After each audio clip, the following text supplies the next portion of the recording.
September 25th, the new Fox Tuesday kicks off with New Girl's new season. Then welcome Ben and Kate. Stay away from my sister before you find out what 6 years of Krav Maga feels like. Well, like year and a half plus like 4 years on and off I was traveling. Followed by another all-new New Girl. What am I looking at here? Pure, unadulterated friendship. And the Mindy Project. Can't believe you're tattling. Tattling is when a little girl does it, okay? When a hot woman does it, it's called whistleblowing. The new Fox Tuesday, premieres September 25th on Fox. You're listening to the AfterBuzz TV Network, now the largest new media platform on the web, and your #1 source for after-show entertainment. Very good, Dean Johnson. From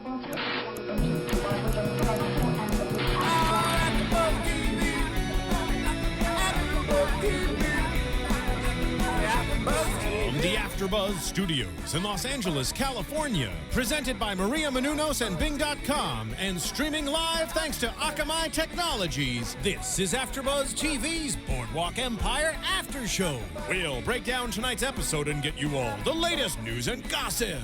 If you'd like to buzz in on tonight's show, you can buzz us at 424-256-1729.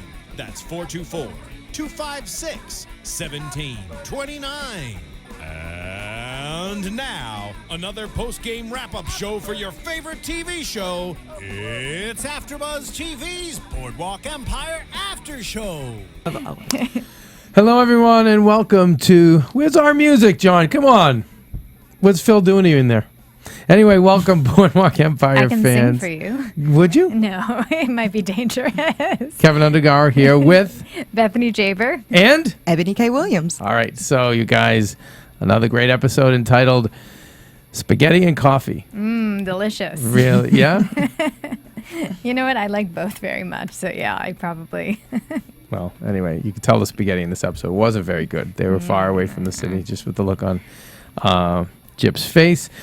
Anyway, I don't know. I thought it was another great episode. I'm excited to talk about it. Later on, we're going to have news and gossip. And I bumped into the actor who plays Richard. I'm so excited. On the streets of New York. So when we go over news and gossip, I will break it all down. I know you're going to make us wait. No, anyway, it was stunning. Needless to say, let's start out talking about Chalky. This was my favorite scene of the entire episode. Okay, which one? Because I know there's one Chalky scene you turned your back. And I didn't watch it, sorry. But the very opening scene with him, and as he calls him in the beginning, Master Sam, although we know he's just kind of poking and jabbing at him. Chalky, it's really the first time I feel like I see Chalky allow himself to be vulnerable with a man. Like, he really just says, okay, check me out. Or anybody. Anybody. Yeah, I guess so. Anybody. It was just, like, it broke my heart. I don't know. What about you? Well, you're right about first time being vulnerable. Yeah. I think, because last time we saw him being vulnerable, it was at the table. With his family. And it made him very uncomfortable, and he reacted. So it definitely, I think, showed some growth on his part. To be able to, enormously, that he was just like, okay, check me out. And I was holding my breath the whole time because I was like, oh God, what is he going to do to him? What's going to happen? And he really just allowed his, hopefully, future son-in-law to examine him and to get a sense to see if he was okay. And yes, at the same time, it was a test to see, are you good enough for my daughter? But in the examination, you see both men, Chalky and the man that works for him, kind of like looking at their nails and being like, whoa, man, I think you know something. I think you're good for us and you're good for our family. Right, and there's two ways to test people. I mean, he could just have been meaner, much more confident, much more secure, but he really was vulnerable. Like he as an actor, he appeared as oh my God, what's he going to find? Yeah, I mean, he's in a seated position with somebody standing over him. A little hunched over. Yeah, and he's letting him, the first thing he does is touch him on his I want to say it with my Rhode Island accent. I want to be like artery. yeah, right. His artery on his neck. And it's so intimate. it was just so beautiful that he allowed for that to happen.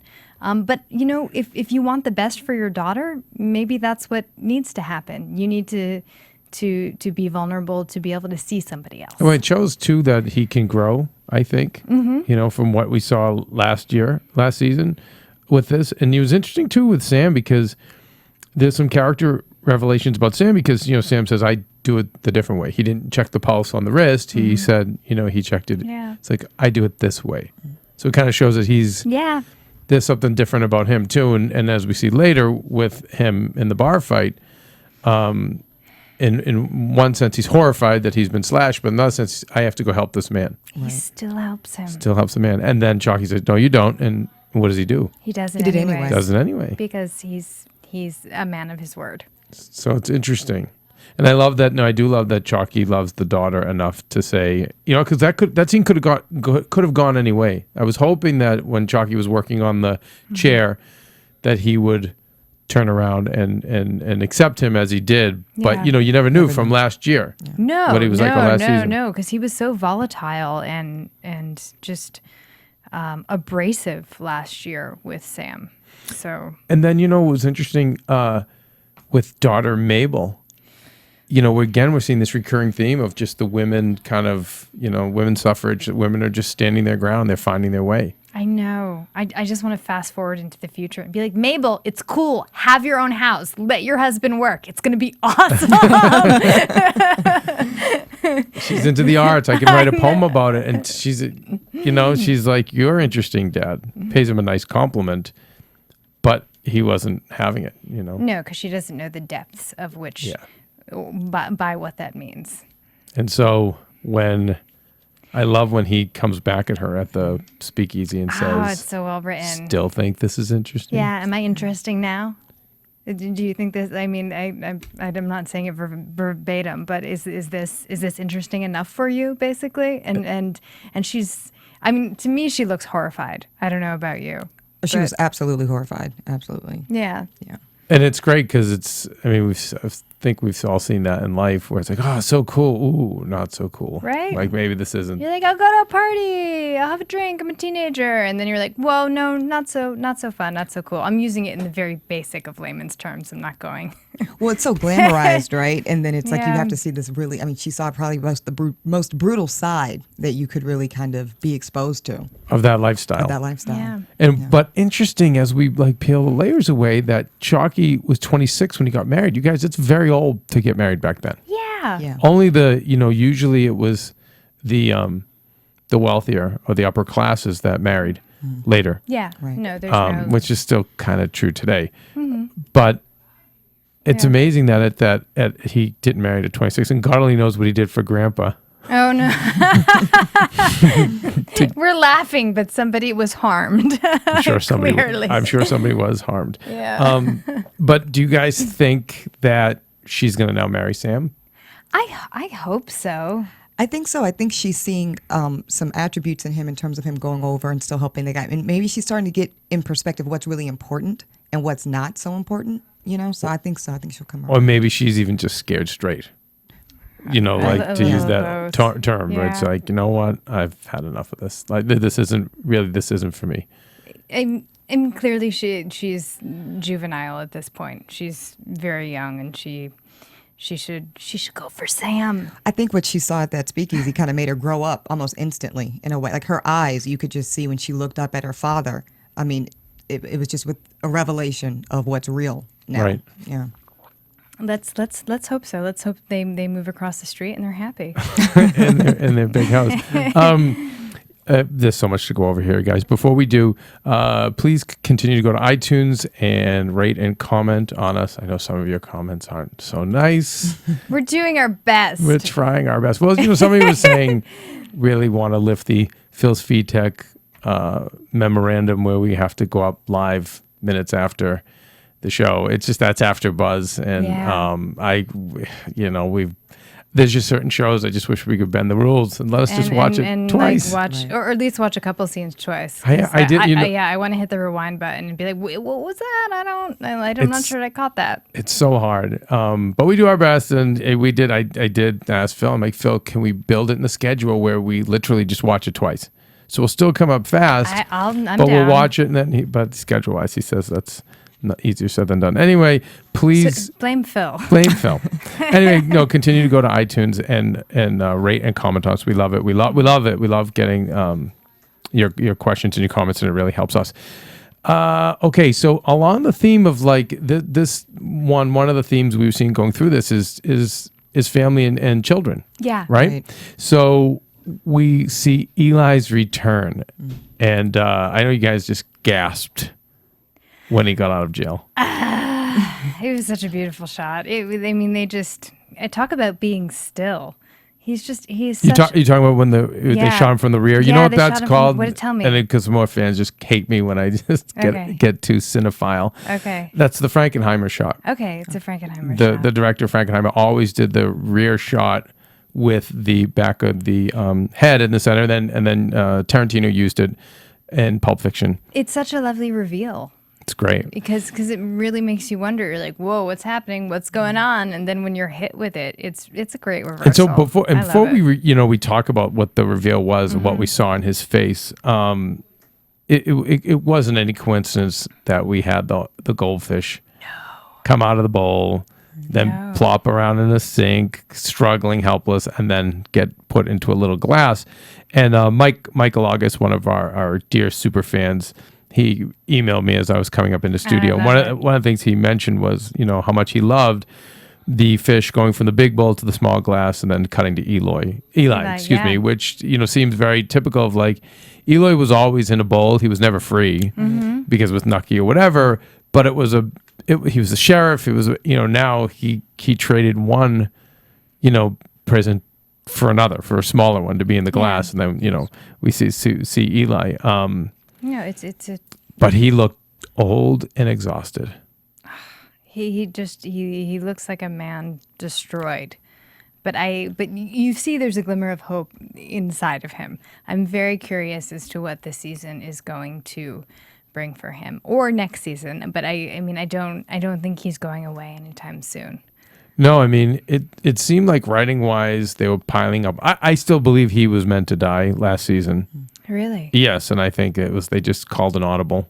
And they killed. I still think that the series was meant to be Jimmy and Nucky. A little Cain and Abel for like the first couple of and seasons. I think he was supposed to go, and I think it was supposed to really be a Jimmy and Nucky. You might be right. And I think something went wrong back, whatever, or there was just, like I said, they saw something different. I've heard things, I don't want to get into it, but no need. But anyway, we can talk about it Yeah.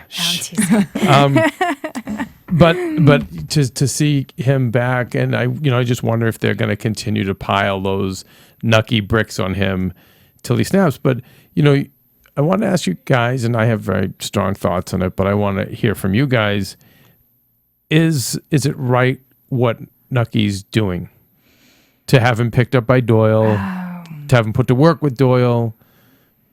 And is it right? In that question, we really have to backtrack. And last season, Eli was essentially at one point trying to kill his brother. Yes. So, I don't know. I think it's right. How do you feel? I think it's right because he's got to earn it. You don't try to assassinate your brother and then just get back, into the good graces.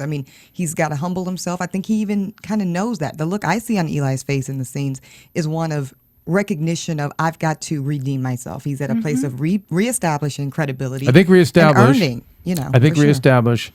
And poor Lauren, just to apologize to everybody, Lauren didn't know our taping times. Thank you, Phil. And so she came in a little later. But if you saw at the beginning, he says to Doyle, like, he sent you. He couldn't even come to get me. So I still feel there's resentment there. There's such a disconnect with his family. The son has clearly grown up and been placed on a path that probably wasn't supposed to be on. Right. No. He was supposed to be like Dr. Sam. Absolutely. It seems like he was the educated one. You're like your mother, and now he's working in a lumberyard eating. And he's doing well at the lumberyard because his boss is picking him up, which is a good sign of, you're in the top of the hierarchy. So things are going well for Will. Well, but that wasn't supposed to be his chosen path, right? Like he was like that's the benefit of being the kid of an elite, right? Is the formal education. And I think the look in Eli's face when he saw him kind of going to work was just kind of like disappointed in himself, because it's because of Eli's choices that Will is now having to be on this path. And, most healthy people blame their own choices, but how many of us are really healthy? It's like, I forget what the numbers of self-actualized people. It's very small. So most people are going to blame other factors. And I think he's blaming Nucky for this. Nucky, totally. I think so. And he should blame himself, but I think he's blaming Nucky. And to compare the two families, I think it's really interesting that, You're talking about Chalky and Eli? and Eli and Mabel and Will. You would think that in Chalky's circumstances, Mabel would be more excited to be marrying a doctor compared with where Will is at. And like economically speaking, you would think it would be the other way around. But the given circumstances are, Will's like, no, I don't mind going to work. I'm cool with this. And Mabel's like, I don't know if I want to be married to a doctor and have a house. Right. And what's happening is just this enormous disconnect between the two generations. Right. It's almost a dangerous disconnect because they're just not communicating with their parents. Well, I think that's often the case, right? Like, I think parents make a lot of sacrifices for their kids, and sometimes as kids, it's hard to see that. So I think with Chalky, he has lived and still is living a very kind of sketchy lifestyle so that his daughter can be afforded the choice. Kind of a better life. Yeah, to marry, and she's not even getting that. So. Yeah. And the traditional mobsters, the old school ones never wanted the kids involved. It was always to give them a better life. They became priests, they became doctors, they became, so it really fits. And then they say, I know a lot of times civil servants and educators, their children go on to do something greater or better. So it's statistically, I know like they usually say that, but it's not going that way for him. And this kid's grown up and, he tries to connect with him. Hey, I read Shakespeare. Oh, it breaks my heart. Yeah. And and I had asked you, is it? Yeah. I mean, on the top layer, it's that they're trying to connect and they're not and they can't. But don't you think the subtext is the Shakespearean tragedy of it all? Yeah, they're living in a Shakespearean tragedy, most certainly. Yeah. Yeah. I mean, everybody's dead by the end of the season usually. But he bought him a nice plane. I know. But even still, 2 birthdays ago. And he's not a little kid, so it's like, what can he do with a plane? And I don't know. It's why fans get mad. I'm sure there's a tie back to the female aviator from last week. But he did say, I'm going to get back on my horse. Yeah. And lead this family again, because he's obviously been incarcerated and he hadn't been able to. And And so when we get down to talk about Gyp Rossetti, we see a couple of glimpses from Eli. We see him going to work. We see him doing the grind work. Obviously after dealing with the son, he shows back up to work because he's got to do something. He's got to contribute. He's got to work his way back up the ladder.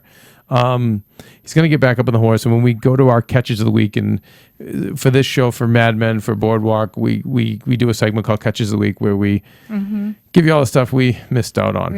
And one of the things, there was a lot of horse. I mean, I know Richard was shooting the horse, but there was so many things going on with horses. So it's interesting that he says, I want to know all of them. All right, well, I know our fans sent in a bunch of them. We thank you for doing that. We'll go over it later.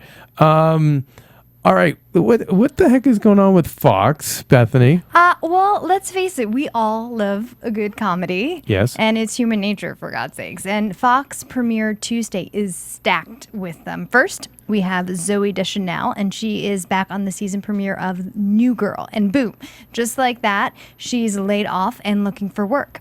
Then family is a funny thing. From the producers of New Girl, it's the new series critics are calling one of the year's best new comedies, Ben and Kate. And I have to tell you, my girlfriend Lauren Miller is recurring on this show. Really? And she is fabulous in it. Really? Have you heard anything?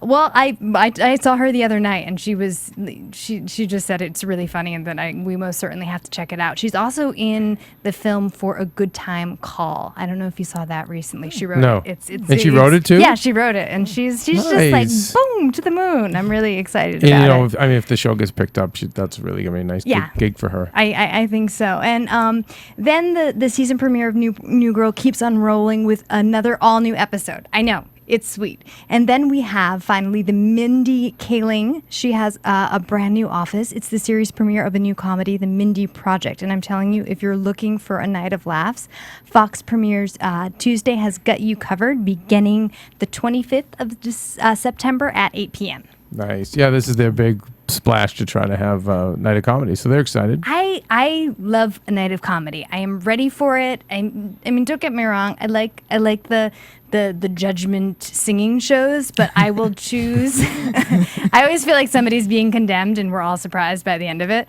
But I will choose a night of comedy over that anytime. No, we all love a laugh, and I mean, but I hear great things about Mindy. It's supposed to be fabulous. And she's supposed to be amazing. I saw the pilot just through screeners and things, and I enjoyed it very much. So I'm hoping the rest of America will too, because we love our female writers. Yeah, no, my God, it's totally female centric that night. I mean, with Zoe, she's so quirky and cute, and I think she's adorable. All right. Well, anyway, please check it out for us. Yeah. In the meantime, speaking of cute and adorable, how about Margaret? She's stepping up. So Margaret goes and she took it to heart last week. I got a little bit confused on his name, because the name on the door for the doctor was Dr. Mason, but last week I think I wrote down she was addressing him as Dr. Thompson. But you know. Maybe somebody can clear that up for me out there. So in wait, the fan world. Could it be that he was he's not Dr. Mason, and he's sitting at the guy's desk showing that he's rebellious and Ooh, is I that what it like is? where you're going with that, Kevin. Yeah. So his name isn't Dr. Mason. No, it's Dr. Thompson. So at least that's what she addressed him as last week. That's probably why. Yeah. Well, it was very revealing, the scene before it, where Slater comes in and gives her money. Yeah. So it's almost like, kept woman, here's your allowance. But the struggle of power, I tell you, we're starting something called AfterBlog, and Jason Squamata is a great writer, and he's going to be blogging for many shows, and including Boardwalk. And the first one he submitted, he was saying how he feels the real power struggle is going to be between Margaret and Nucky, and not necessarily Gyp and Nucky, but it's going to be those two. I'm down for it. I'm ready. Well, That'd even be when fun. the scene where the maid said, "Oh, did you not get the message? He's not going to that," and she's like, "Oh, he's mistaken. Yes, he will be attending." By the way, why couldn't I see you, Ebony, doing that to your man? Would you do that? You just did that too well. You just did that. Never. But I thought it was cute. Yeah. Oh, he was mistaken. He will be attending for sure. Right? It's the Pope. Yeah. Well, the bishop. The bishop?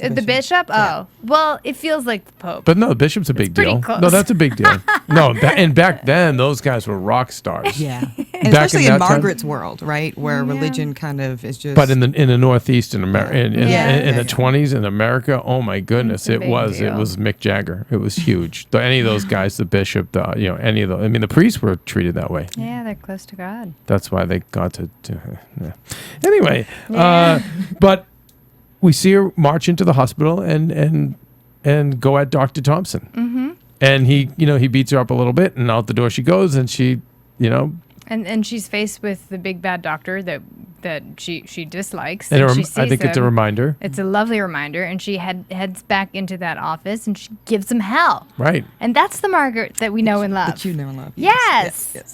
Because the weak one I'm just not so interested in. Well, she's finding her way, and again speaks to what's going on in that time period. Yeah, but but hopefully they are going to get in cahoots and. Yeah, you think those two are gonna is anything romantic may come of those two? No. Her and the doctor? Maybe. I don't know. I think women find that type, common interest really attractive, right? So, I mean, if at the end of the day, obviously her and Nucky are growing further and further apart by the minute. That's for sure. There's an opening there. I found it interesting. Dr. Thompson did not blame the other doctors. What he blamed was basically the Catholic Church in saying it's a Catholic hospital, and yeah, it was. I was trying to interesting. And I was like, ooh, okay, so we're not going after the other doctors just yet. Are we going after the church? Because you're getting pretty friendly with the church there, Margaret. So I don't know. It's a Catholic hospital. Yeah. And again, very progressive because you didn't diss them back then. No. No, not at all. What about her talking in the hospital to the woman with who miscarried? That was interesting. It was, knowing Margaret's history, I thought that the divide was interesting because it appears though Margaret feels as though she relates to this woman perfectly because she's had similar experiences. But this woman doesn't know that. In her mind, she's just being investigated. Right. Did you feel that? Yeah, she was like, but what was interesting is you thought that maybe she came from education and privilege, this lady. And maybe that's like a comment towards the acting because I did when we were watching it. I was like, she seems very educated, this patient.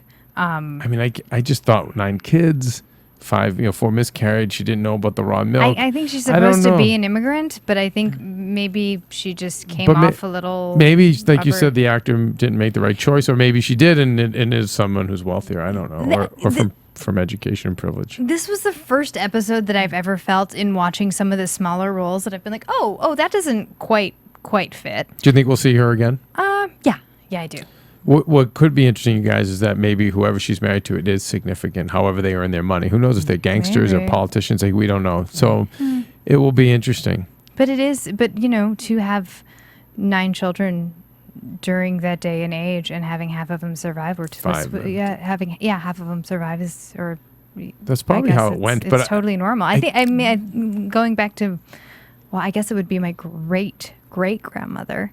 She had 10 children. That's what I mean. And only 5 of them survived. That's crazy. Yeah, and it's just, but I'm sure if you go back and you look, I'm thinking, they all had huge families. Yep. All the dummies. I mean, people. And, but it makes sense, and God, I hope I'm not getting too off track here, but I remember hearing that my great grandfather, being the eldest, went to work to put like his brother through college, and so like all the brothers would go to work to get one brother through college, and that's what Will's kind of doing. He's going to work to take care of the family. Yeah, that was the way. I mean, by the way, things you do. What's interesting, you guys, these are the good times. Right. Wait till 6 years from now when the depression hits. Like what happens to these families. Oh God. So ironically, like this is not. This is totally normal. But these are booming. Right. This is the roaring 20s. Yeah. So once again, Superfair Michael August had written me about the colors, Margaret wearing the maroon, and saying how maroon can be a symbol of strength and power, and he agrees that this is going to be her power over Nucky this season. I really hope so. So it's interesting, and who knows how they're going to pay off his visit to the church. Oh, he'll be there. But speaking, that takes us into Nucky's world, and the opening with Stephen, the great actor, comedic actor, and character actor Stephen Root from Office Space and Dodgeball. He's amazing, and he's playing Gaston Means. Obviously, someone very corrupt, but quirky. I almost felt like we were in a different genre when we entered that scene, as if we had entered into Alice in Wonderland for a moment, because we just started speaking in riddles, and I was like, "Whoa, wait, what's going on here? Put the money in the fishbowl. Like, drink me? Is the room gonna get big and small? Like, what is going to happen?" But it is kind of like Alice in that little room. And the choices you make. And do you put the money in the bowl and just leave? I mean, what would you do, Kev? I don't know. Yeah? I don't know what I would do. That's a lot of money to put in the bowl. But it's interesting that Remus is definitely more the big, is a little fish? Yeah. Right? Where he just asks no questions, puts the money in the bowl and leaves. But Nucky being Nucky, which again shows why he's so powerful. He's like, no, that's not enough. I'm gonna, the man behind the curtain. I'm gonna go and investigate this. This isn't good enough for me. Yeah. And then they have a great conversation, and a lot of interesting quotes are exchanged. I'm trying to think one of the ones that Nucky and him had said to each other about. Oh, I'm trying to see. Extraordinary men turn trouble to their advantage. Yes. Right? Yes. Oh, yeah. Of ordinary men avoid trouble, and extraordinary men turn it to their advantage. Yeah. So we'll be seeing more of Stephen Root, and he's great. He reminds me a little of Rothstein in that he's quirky and all-knowing in some sense, because he was like, and I hear you're having lunch with Rothstein later. So yeah, he definitely threw out enough jabs to let Nucky know, don't mess with me. Yeah. I'm not to be messed with. So, interesting. We'll be seeing more of him. Lillian Kent, Billy, singer, with, it's interesting, more names being dropped. So last week it was Eddie Cantor, the real singer, and that she was performing with. And this week we even get a throw to Schubert. Yes. That was awesome. I'm amazed by this relationship, in the sense that Nucky, he's built this life for himself, right, and he keeps trying to go back to something that's simple.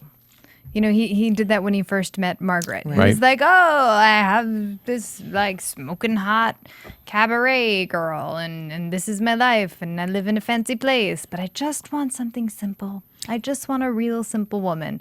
And the simplicity gets built into opulence in this really great house and this grand party. And now conversely, to your point, we see him cooking. He's cooking. When have we ever seen Nucky cook something? And dumping humidifier pans or the radiator pans, and we see this really small apartment. Just, how come you actresses always in your little fucking apartments? You're directing this towards me. No, I'm sorry. No. I have a nice apartment. I gave that up. But you're not in that phase. I gave You're that married. up. You're not in like, that phase. Yeah. After the first few years, you're like, you know what? This isn't cool. I don't like sleeping on a futon. I'm getting a bed. I'm decorating, and it's gonna be nice. Do you guys think? I don't know. I know we needed to create tension, and we needed this element. Do you feel like it's a little fast for us to jump into Nucky having these feelings? I just want to be alone with you. Yeah, please. I was going to say, I thought it felt really rushed too. Like last week, it was just kind of this hot, passionate thing. And then now he's getting jealous because she's touching this other dude's hand or whatever and getting possessive. It kind of makes me wonder how much of this is about her specifically, or how much of this is just Nucky having this need to feel connected to somebody, Yeah. Which there we go. Right. Yeah, no, and right. I think, and I buy that. Yeah. I buy that. I don't know. I think Nucky's the type of guy that would see her being like that and then walk away. Just quietly be okay. I know I see can't how trust you are. her. Yeah. Right. And he sees it with the gold razor. He sees someone's been using the blade. She's getting phone calls on pickling some pepper. Yeah, she says. But he's kind of being a cat. We have a saying, some people might be aware of it. Don't save them. They don't want to be. He's kind of being a Captain Save a whore-ish, Oh, okay. And maybe that, and to a certain degree, maybe Margaret was in that position a little less overtly than definitely than Billy. Yeah. But the broken wing, you mean? To say, yeah. I agree. Yes, he's kind of Captain Save 'em. Yeah. Yeah, no, I would agree with that. And then all this talk about hummingbirds and this new act she's going to do. And, we meet this little blonde that's part of her show. And then, she's flirting with another guy. And then we hear about Schubert. And I don't know, it might not be my most favorite part, but I'm always with Breaking Bad and Boardwalk and Mad Men. I always just go along for the ride. I drink the Kool-Aid. I'm wondering if, because it's happening so quickly, it will end quickly as well. Because I feel it does. It feels like a bit of a forced arc, and so maybe she'll be gone in a couple episodes. Who knows? Because it is happening a little too fast. Yeah. Well, the news and gossip, I'll get to more kind of about her coming about. So it's nice. All right, I'm excited to hear. And that would take us to Rothstein, who we just love. And look at his house. just the great house and playing pool alone. Do you think Nucky wants to be like Rothstein? No, because Rothstein's all alone. Okay. No. All right. But I look at those two like these are the two big pieces on the chessboard. Mm-hmm. You know, so to hear them talk and exchange, it's interesting. They were definitely fighting over Billy there for a moment. Well, he throws Rothstein says, you know, he's like, I need you to fix her radiator, basically. Yeah. And, you know, he was like, you know, basically she's a tramp. And does he Something to that really effect. need to, I mean, because Nucky could get her an apartment in a second if he really wanted to. Good point. So I think he's just trying to see if he's screwing around with her as well. Like how many are there is going in his, so it's going not through his mind. Yeah. So it's not about putting a power play on Rothstein, it's more using Rothstein for information. Yeah. Gotcha. Yeah. Are you Well, it seems like they mutually respect each other, Rothstein and him. it's so bizarre. Well, no, I don't Yeah. think so. I mean, because I mean, Rothstein's really bright. Mm-hmm. And, you know, we talk about the Muppet Babies, Lansky and them, and Lucky Luciano and Al. They're not ready yet, but Rothstein's in his prime. I think Nucky and Rothstein kind of see each other as kind of these intellectual superiors in this game of pawns, and they're kind of the brains behind the operation. Agreed. And they respect each other because of that. And Nucky's slipping a little bit. He's distracted. I don't know what the hell he's doing. Well, he's insulated, which is what a lot of really successful leaders do. It's a mistake they make. They become too insulated. So like he said to Doyle, you know, you take care of my brother, set him up. And Doyle says that, like, nobody gets to Nucky now anymore. He's so, you know, even last week when he walked in on the plant, you know, wherever they're, you know, making the alcohol, like, oh my God, it was like such a big deal that he even made an appearance. Yeah. And it's that same thing with the wife, with Margaret. You know, look at who's giving her the money, Slater, not him. Right. Yeah. And then it's we see it going on with his business as well. Yeah. He said it. He said, I want everything to just run itself. Like he doesn't even want. He just wants to active disappear part. and be in a little apartment with somebody he loves. It's just and For the moment, because Nucky is always an in the moment kind of guy. well, it's in life. There's a thing as we talk about all the time. Is like there's what you want, and then there's what we really want. You know, we all want to be wealthy, but then we really want to blow all our money on crap. You know, we all want to live long lives, but we really want to smoke and do drugs and drink and eat unhealthy. Eat pasta. So it's just the way it is. You just get what you really want. So he wants that life. He's saying in an apartment with a nice girl or whatever. But if that's what he wanted, he'd have it. What he really wants is to, you know, he loves being a gangster. Yeah. Yes, he does. And having all the power. I think more than gangster, the power. Yeah. It's the power. But the being insulated and being removed from everyone, it's going to hurt him. It always hurts leaders. But it's going to hurt him. And in fact, it's the insulation and the emotionalism attached to Lillian that causes the mistake at the end when he's not there to take the phone call. Right. Right. He doesn't take that phone call because he's thinking it's some guy calling Lillian cheating, and it's a mistake. But why? Out of an emotional error. And it's a big mistake. It's a big mistake. Yeah. So speaking of, you know, which is this season's nemesis, Gyp Rossetti, who I think last week I was calling him Jeff. Were you? So yeah, no, and I got hammered by fans. I don't Anyway, remember. but Rossetti is our guy. He's the super villain of the season, and you're talking to the gas station attendant, and you're always on edge. See, this is why the series is so fabulous, because they set that up in that first episode where he attacks a man who's just trying to help him with his car. So now every time Rossetti approaches just a harmless person, you hold your breath just a little bit. You don't know what the hell he's going to do. Because you don't know what's going to happen. You don't know what he's going to do. And that's good. That's a great series.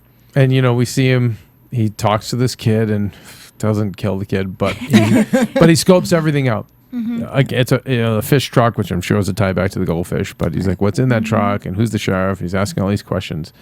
And then he's out to the diner, and, you know, when we're in this suburb, which is beautiful, by the way, and he wants spaghetti. And even the way she describes spaghetti and meatballs. Just little Balls. And you're like, what? It's what noodles with sauce. Are you in a sitcom? What is happening? Well, no. Well, remember, you're maybe taking for granted the fact that Italian cuisine and pizza and all that stuff so big. And pizza, I think, was invented in the 20s. Didn't really get popular to the 50s.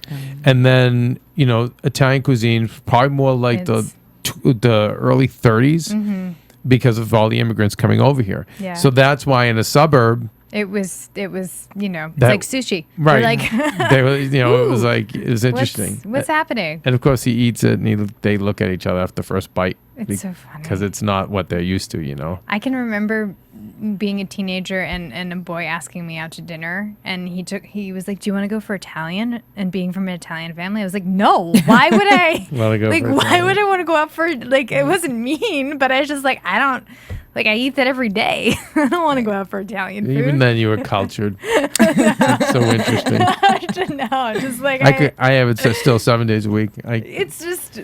It sucks having a Greek girlfriend because even the Greek food's good. It's not Italian. Anyway,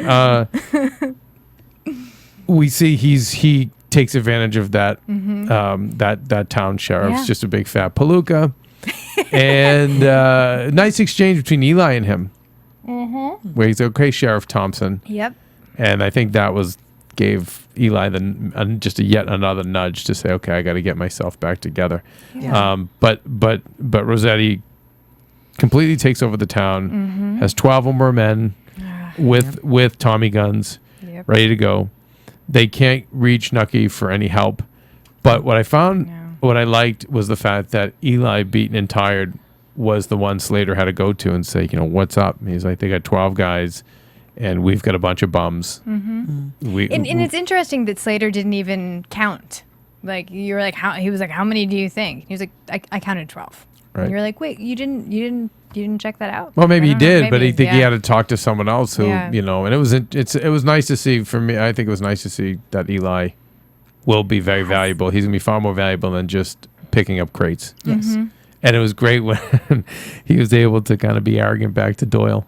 Oh, thank you, God. What did he say? You want to take a bus? He said, "What's your pleasure?" Yeah. Bus? Well, how do you want to get there? So I don't know. It was nice to see, but we see with Rossetti, he's gonna just be rattling cages. He's so volatile. Yeah. You just never know what's gonna happen with him. So we shall see. I'm just glad he didn't light that gasoline on fire. By the way, briefly, how amazing you guys with all the great props and things that they furnish these sets with. Those gas stations those gas pumps are incredible. Yeah. And just even the old razor and the old diner. Right, and everything I'm looking at and looking at one of the bathroom in Stephen Root's or Gaston Means' New York City apartment. Just looks like a bathroom of today. The 20s, those sinks that we see that are, I think I have a couple in my house, but they look, but I love it. I love all the money they're putting into production design. And if you're a history fan as I am, it's incredible. And a lot of it, some of it's new stuff. You can see they sand it down. They antiqued. And then a lot of the stuff that has to be genuine. So very, very cool. I know. I want to go on set. I want to go on set so bad. I want to go live in this world, as I'm saying to you. It's amazing. You can just drink all the time. Can we move in there? You have cash on hand. You can commit crimes. No one's going to catch you. Have a cute it's a lot of fun. Haircut. Okay, listen. So we're running out of time. Let's go into news and gossip. Ooh, fantastic. AfterBuzz TV News. Okay, so here's some scoop on this new fascinating character, this new lady of Nucky's life, Miss Billy Kent. So she's played by a newcomer, actually. Her name is Meg Chambers-Steedle, and this is actually just her second real film gig. She started in 2011. She had a little spot on Body of Proof, but other than that, she's a newbie. And they looked at, hundreds of actresses for this role. It's really, really going to be important in the storyline moving forward. But this girl, they said, just brought the freshness to the character that they were looking for. And every screen test, she just got better and better and better. And writer Terrence Winters kind of describes the character as a breath of fresh air for Nucky's world. She's fun, she loves the limelight, and she's not yet where she wants to be. They call her second to the left of center. And her whole goal this entire season will be trying to get closer and closer and closer to the center. So I think it's going to be fascinating. Very, very fascinating. Also, real quick, in couples alerts, because I know everyone cares a lot about this, Ashley Simpson apparently is still dating the guy that plays Lucky Luciano, actor Vincent Piazza. They were at the season 3 premiere together, and this is almost a year for them. So they're still going strong. Wow. Yay. You know, I met him out last year, and we just get overwhelmed here. And he said he wanted to come on our show. I have to get his info again. Awesome. He was very nice. I didn't know they were together. That is interesting news and gossip. Thank you. Yeah. That's a mix. It's some. Yeah, some I want to know about Jack Hudson. You want to know about I'm dying. Okay. All right. So here's my Jack Hudson story. For those of you who don't know, Jack plays Richard, who we all love. And I'm walking. It was Extra was shooting something on the streets, and I happened to be in New York for meetings, and I was walking down the street and I saw Extra was shooting, and I see this really, really handsome guy with a thinner mustache, and I'm thinking, wow, it must be one of these young actors who's kind of, doing that whole Errol Flynn look like some of them do, and I'm like, wow, I understand that. He's got to be somebody, because AJ Calloway, one of the hosts, also a friend of mine, he's like, hey, how are you? They shake hands, and it's totally going over my head. So then AJ tapes with him, and then AJ comes back off set. I said, oh, who's that guy? He seemed really nice. He goes, oh, he's on my show that I love, Boardwalk Empire. I'm like, what? You're like, no, I love that show too. Yeah, and I'm like kicking myself in the rear end, because I could have totally talked to him ad nauseum, and I didn't have time to because of scheduling. But I ran up to him and said, I love the show. And he's like, oh, and we love doing it. And he was saying one of the things that's a challenge for him is the Jimmy's son is actually played by twins. Oh. Due to the fact that I guess, at a certain age, that happens. Whoa. And he never knows which one he's talking to. So if he's had one conversation with one, it's always, going to have another conversation with the other, and the other's confused. But I was like, because I was noticing what a great actor that he was. Now it's both of them. Yeah. Children are just natural. That's interesting. But he was saying how much he loves the show. He said that, and it's a little bit of a spoiler maybe, but he says he's gonna go off, like he's not done. Oh, good. He's not done. Like he's not done. I think doing crazy that's not things. a spoiler, because we feel that we sense his he's just started vengeance. Yeah. So I asked AJ, who's also a huge AJ Calloway, who's also a huge fan of the show, and he says he's definitely going to go at Nucky at some point because of his friendship with Jimmy. But then I believe it was Steve the Steamer, another great super fan and one of the hosts here at AfterBuzz, who countered and said he doesn't think so. He actually thinks that he'll work with Nucky because he respected Nucky, and that Margaret was the one he loved. Jimmy didn't necessarily treat Margaret so well. So it's not that he hated Jimmy, but he might not feel that same bond. When he does something personal, it's really because he loved Margaret. So, but I don't know. Anyway, two different theories. But we know he's not going anywhere, and his publicist said, he said he would love to come on the show. So now I'm just gonna work your magic and make that happen. Or maybe because it's got to be so late for them East Coast time to. But we can do a separate interview. Yeah, and just roll it in. A little bit earlier. We can tape something, roll it in. Anyway, so I'm going to move on to our catches of the week. All the things we missed last week, or we think we missed, sent in by you, the fans. And if any of you guys have catches that you think we missed, you can rate and comment on iTunes, or you can write us at info@afterbuzztv.com, or you can tweet at these lovely ladies across from me. Yeah. What are you? At Bethany with an IE. That's it. Oh, that's a nice one. I got it. Wow, I got in early. You did. I got in real early. And Ebony, what are you? I am at Ebony_K. So that's EBONI Oh, that's easy too. _K. Yeah. Nice. Sorry, let me just step on you.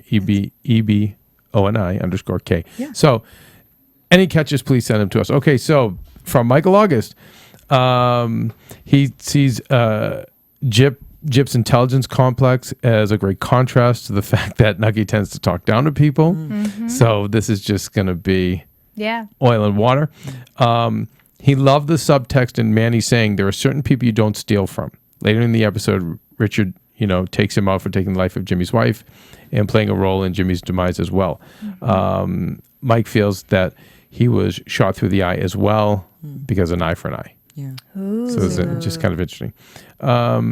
We come to a time when women are starting to be respected in society, but Nucky scolds Margaret just for having a conversation with the doctor. She possibly plays a role in his eventual demise, maybe a bigger threat than Jimmy was. And it was brilliant writing that Richard's sister taught him how to be an expert marksman, which shows the progressive nature of Richard, why he'd be more respectful of women. That's true. And once again, the progressive nature of the times, the fact that the woman taught him how to shoot. So That makes sense. nice. Van Alden partaking in the practice of cooism was interesting. We saw that when saying in the mirror, every day in every way, I'm getting better and better, a form of psychotherapy, and its creator, Emile Coup, ended up killing himself in 1926. Well, you can't win them all. Can't win them all. So, but interesting, right? Yeah. And we know that Capone, through Frankie Yale, the assassin, later kills, and historically speaking, later kills O'Banion, and was initially there to stake the grounds of the flower shop. Now that hit that's going to take place leads to a 5-year mob war between the Northside Gang and the outfit that ultimately leads to the 5-year war that leads to the St. Valentine's Day Massacre in 29. Which was interesting, right before the crash. I mean, we're 6 years away from this, but this is where it all goes to. And there is a connection between Van Alden and Capone through Cicero, Illinois. Yes. Why do you say yes? Because that's where I think didn't Capone go there to chill out and rest and take a break? Capone eventually buys a house there to flee the heat of the Chicago police after the St. Valentine's Massacre. So it's interesting, and also, Capone will, we know Torrio turns the reins over to Capone after, I think, an assassination attempt. But the irony is Torrio goes and lives in Italy to at least 75. So something. I think that sounds like an excellent idea. It's a great idea. Go live in it. Well, I think it was Lucky Luciano that ends up being exiled to Italy and can't get out. He's every chance trying to get back. Till the day he died, he was trying to get back in the country. So even though you think it's a party, I don't know. They all want to be where the action is. Yeah, they can't let go of the power. I'd take it. James Cagney, and I knew this one, patented his public enemy character after O'Bannon. Ooh, you dirty rat. Yeah, that whole that whole public enemy was he used O'Banion as his motivation. It's interesting. So if you see some similarities between the actor playing O'Bannon and Cagney, no coincidence. He says it's brilliant writing when O'Banion comes to see Torrio. Order of 4 whiskeys, which, of course, according to Michael, is the Chinese symbol for death.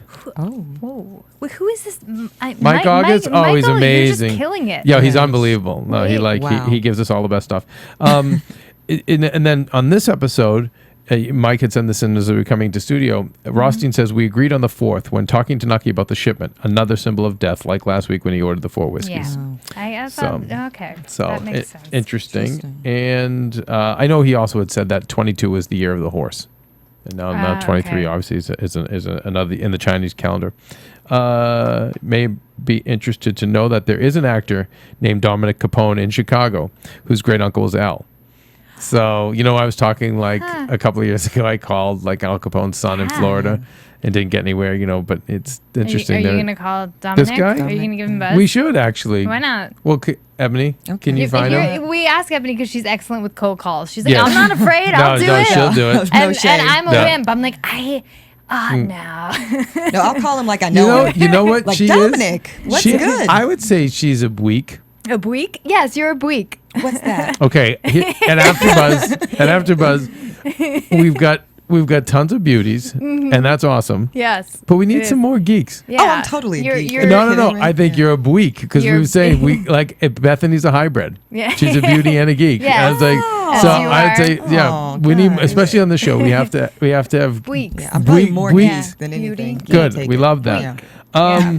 Another symbol involving Jimmy: when his son is drawing a picture, he chooses to do a sketch of a horse, which was likely from him remembering when Jimmy put him on the horse shortly before he died. I thought about that. That So- crossed my mind. And those- Michael, we're seeing eye to eye. Episode 2, catches of the week for season 3.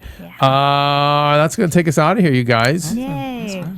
So, We didn't do predictions, but that's okay. oh, you know what? That's okay. Well, here's the thing. The predictions are very cryptic. We know we're going to see more of Lillian. Yep. We know we're going to see Rossetti stretch, flex his muscles more. Yep. And the Muppet Babies. Yep. I think that's Are great. back. Muppet Babies are back, and I love them. I You am ready for some Muppet Babies. I love my Muppet Babies. Awesome. Anyway, okay. So once again, you guys, it's Eboni_K, Yep.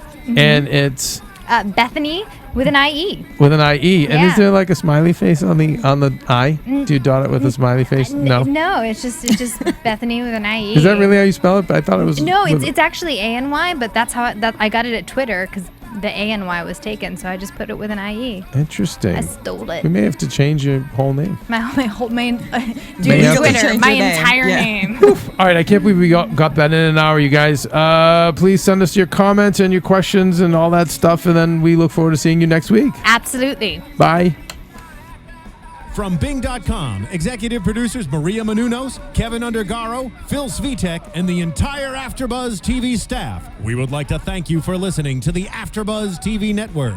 To watch or listen to other after shows and post comments or questions, be sure to visit AfterBuzzTV.com. I'm Sir Richard Wentworth, and this has been a presentation of AfterBuzz TV. Buzz you later. The views expressed herein are those of the hosts only and do not necessarily reflect the views of AfterBuzz TV or its owners or principals.